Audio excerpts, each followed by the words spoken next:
wabarakatuh.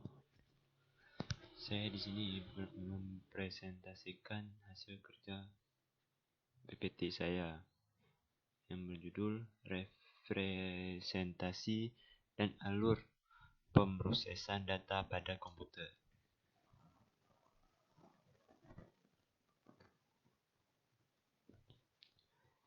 Yang pertama, jelaskan sedetailnya tentang poin berikut. Register. Register adalah proses pendaftaran atau pencatatan informasi seseorang atau sesuatu dalam suatu sistem atau catatan resmi. Ini mencakup beberapa hal, mulai dari mendaftar untuk acara atau layanan hingga pendaftaran kendaraan atau kepemilikan properti. Prosesnya bisa melibatkan pengisi formular, verifikasi identitas, dan pembayaran biaya tertentu tergantung pada jenis registrasi yang dilakukan. Misalnya, registrasi kendaraan melibatkan pengisian formular, menyediakan dokumen identifikasi, dan membayar pajak. RAM atau Random Access Memory adalah tipe memori komputer yang digunakan untuk menyimpan data sementara yang sedang digunakan atau diakses oleh prosesor atau program saat komputer sedang berjalan. Berikut ini adalah beberapa aspek penting tentang RAM. Fungsi utama RAM berperan sebagai tempat penyimpanan sementara untuk data dan instruksi yang dibutuhkan oleh CPU saat menjalankan program. Yang kedua, kecepatan. Salah satu keunggulan utama RAM adalah kecepatannya. Sifat volatil. RAM bersifat volatil, artinya data yang disimpan di dalamnya akan hilang saat daya listrik dimatikan. Kapasitas RAM menentukan seberapa banyak data yang dapat disimpan di dalamnya secara bersamaan.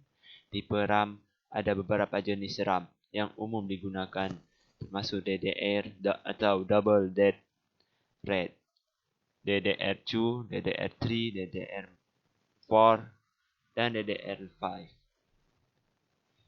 Yang keenam, upgradability. RAM seringkali dapat di-upgrade pada banyak sistem komputer. Sistem clock. Sistem clock dalam konteks komputer adalah sebuah sinyal elektronik periodik yang digunakan untuk mengatur berbagai operasi dalam komputer, termasuk eksekusi instruksi, sinkronisasi antara komponen, dan timing. Dalam proses kompilasi ini berfungsi sebagai metronom internal yang mengatur kecepatan dan koordinasi seluruh sistem. Yang pertama, fungsi utama. Sistem clock menyediakan referensi waktu dasar yang diperlukan untuk menjalankan operasi di dalam komputer. Kedua, frekuensi clock. Frekuensi clock diukur dalam hertz atau Hz, menentukan seberapa cepat sinyal clock berubah. Yang ketiga, sinyal clock internal. Sinyal clock dihasilkan oleh komponen khusus yang disebut sebagai clock generator atau osilator. 4. Sinkronisasi. Sinyal clock digunakan untuk mengkoordinasikan operasi antar komponen dalam sistem komputer. Kelima, overclocking. Beberapa pengguna mungkin mencoba untuk meningkatkan kinerja sistem dengan meningkatkan frekuensi clock melalui proses yang dikenal sebagai overclocking. Yang keenam, pembagian clock. Kadang-kadang, sinyal clock akan dibagi menjadi beberapa frekuensi yang lebih rendah untuk digunakan oleh berbagai komponen dalam sistem. Bus. Bus dalam konteks komputer adalah jalur komunikasi elektronik yang menghubungkan berbagai komponen perangkat keras dalam sistem komputer. Pertama, fungsi utama. Bus berfungsi sebagai saluran komunikasi utama yang memungkinkan berbagai komponen perangkat keras dalam sistem komputer untuk berinteraksi satu sama lain. Kedua, jenis-jenis bus.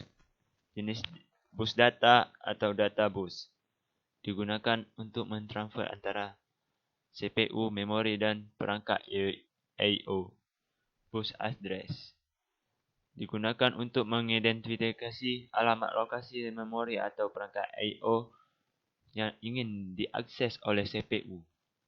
Bus control digunakan untuk mentransfer sinyal kontrol dan sinyal-sinyal lainnya yang diperlukan untuk mengatur operasi sistem seperti sinyal untuk membaca atau menulis data, sinyal untuk menginisiasi transfer data, dan sinyal untuk menunjukkan akhir dari sebuah operasi.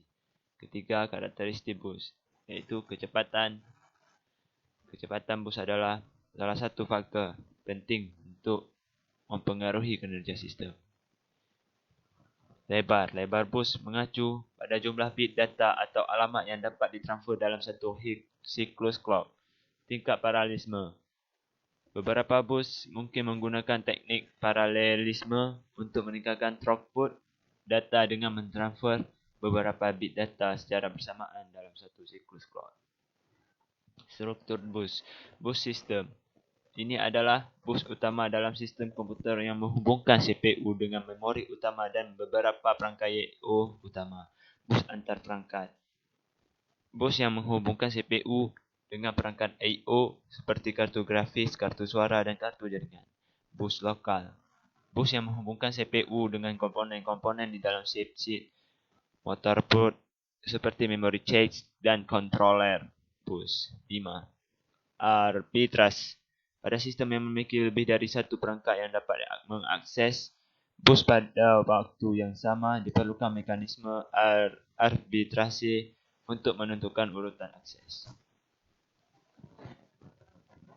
Cache memory. Cache memory adalah jenis memori yang digunakan untuk menyimpan data yang sering diakses oleh CPU dalam sistem komputer. Fungsi utamanya, cache memory bertindak sebagai penyimpanan sementara untuk data yang sering diakses oleh CPU. Dan ini contoh-contohnya struktur cache. Cache level, associativity, prinsip lokalitas, lokalitas temporal, lokalitas spasial. Tipe cache. Instruksi cache, data cache, unified cache, penempatan cache, manajemen cache.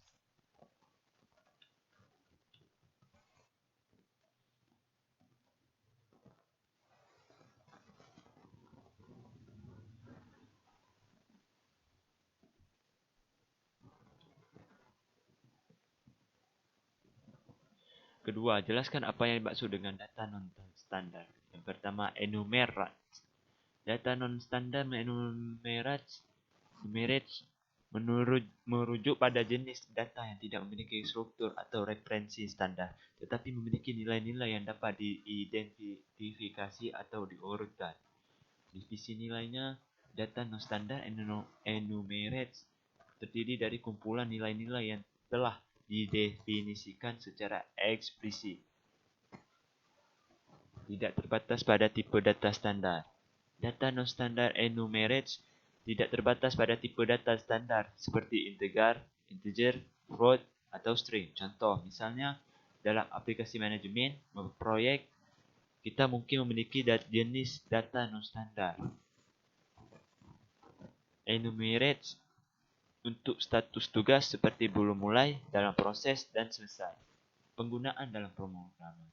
Data non-standar enumerate sering digunakan dalam pemrograman untuk menyederhanakan kode dan meningkatkan kejelasan pendefinisian. Biasanya, data non-standar enumerate didefinisikan dalam bentuk enumerasi atau daftar nilai yang diidentifikasi secara unik.